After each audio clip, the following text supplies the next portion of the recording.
Hello everyone, అందరు ఎలా ఉన్నారు? నేనైతే చాలా బాగున్నా. సో ఈరోజు రెసిపీ వచ్చేసి ఎగ్ బిర్యానీ అనమాట. ఎగ్ బిర్యానీ నేను నార్మల్ రైస్తో వేస్తున్నా. మా పొలంలో పండిన రైస్. ఎలా చేద్దామో చూద్దాం. ఫస్ట్ ఎగ్స్ బాయిల్ చేసుకోవాలి. టమాటోస్ని ఎన్ని కావాలన్నీ మిక్సీకి పట్టుకోవాలి. నెక్స్ట్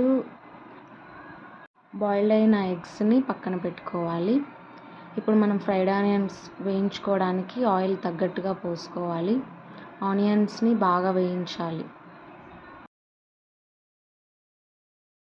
గోల్డెన్ బ్రౌన్ కలర్ వచ్చే వరకు మంచిగా వేయించుకోవాలి. ఇవి వేగేలోపు ఉడకపెట్టిన గుడ్డు పొట్టు తీసుకుందాం. పొట్టు తీసిన తర్వాత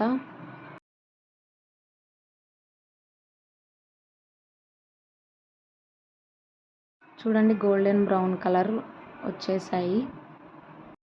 ఇవి అన్నీ ఒక ప్లేట్లో తీసేయాలి. ఇదే ఆయిల్లో మనం ఎగ్స్ యాడ్ చేసుకుందాం.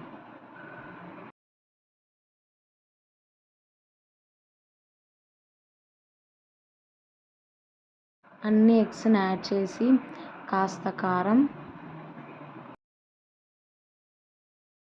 కొంచెం పసుపు వేసుకొని బాగా వేయించుకోవాలి బ్రౌన్ కలర్ వచ్చే వరకు.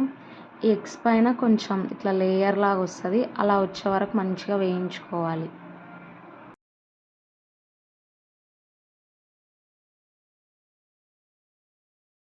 ఈ ఎగ్స్ వేగేలోపు మనం రైస్ పెట్టుకుందాం. అన్ని ఓల్ గరం మసాలా వేసుకున్న తర్వాత కొంచెం సాల్ట్, కొంచెం ఆయిల్ వేసుకోవాలి. హాఫ్ లెమన్ పిండుకోవాలి, టేస్ట్ బాగుంటుంది. చూడండి, ఇలా గోల్డెన్ బ్రౌన్ వచ్చిన ఎగ్ని ఒక ప్లేట్లోకి తీసుకొని పక్కన పెట్టుకుందాం. ఎగ్స్ వేయించుకున్న ఆయిల్లోనే హోల్ గరం మసాలా వేసుకోవాలి. ఆనియన్, పచ్చిమిర్చి వేసుకోవాలి. వేగుతున్నప్పుడు ఫస్ట్ మనం టమాటా ప్యూరీ పెట్టుకున్నాం కదా, అది మొత్తం వేసేసుకోవాలి. ఇది బాగా కలుపుకోవాలి. ఇది వేగేలోపు మన రైస్ 80% ఉడకాలి. రైస్ మంచిగా కుక్ అయిన తర్వాత ఈ టమాటా ప్యూరీ పైన ఆయిల్ మంచిగా తేలాలి. ఇలా తేలుతున్నప్పుడు సరిపడా కారం, కాస్త ఉప్పు వేసుకోవాలి. బాగా వేగాలన్నమాట ఇది మొత్తం. ఇలా బాగా వేగుతున్నప్పుడు పెరుగు యాడ్ చేసుకుందాం సరిపడేటంత. పెరుగు యాడ్ చేసుకున్న తర్వాత ఉండలు లేకుండా బాగా మిక్స్ చేసుకోవాలి.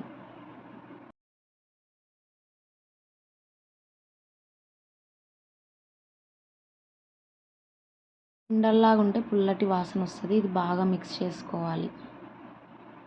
ఇది బాగా మిక్స్ అయిన తర్వాత మనం ఫస్ట్ ఫ్రైడ్ ఆనియన్స్ వేయించుకున్నాం కదా, అవి యాడ్ చేసుకోవాలి.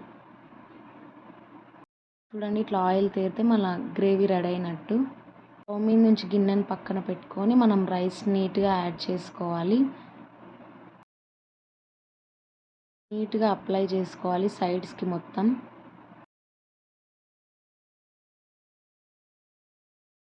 ఇలా మధ్యలో ఫ్రైడ్ ఆనియన్స్ వేసుకోవాలి.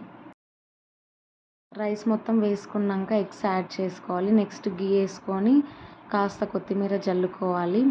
నెక్స్ట్ మన మిగిలిన ఫ్రైడ్ ఆనియన్స్ మొత్తం వేసుకొని కాస్త పైన కొంచెం గరం మసాలా యాడ్ చేసుకోవాలి.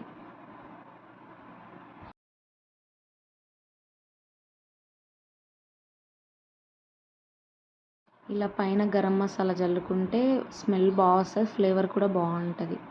నెక్స్ట్ స్టవ్ మీద పెట్టే ముందు ఒక ప్యాన్ పెట్టుకొని గిన్నె పెట్టాలి. 15 minutes బాగా కుక్ అవ్వాలి.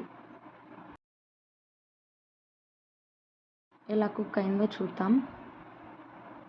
పైన మొత్తం కుక్ అయింది, స్మెల్ మాత్రం సూపర్ వస్తుంది. మనం కర్రీలో వేసుకుంటే ఎగ్ తీసేటప్పుడు మొత్తం ఇట్లా విడిపోతుంది. అదే పైన పెట్టుకుంటే ఎగ్ ఎలా ఉన్నది అలానే ఉంటుంది.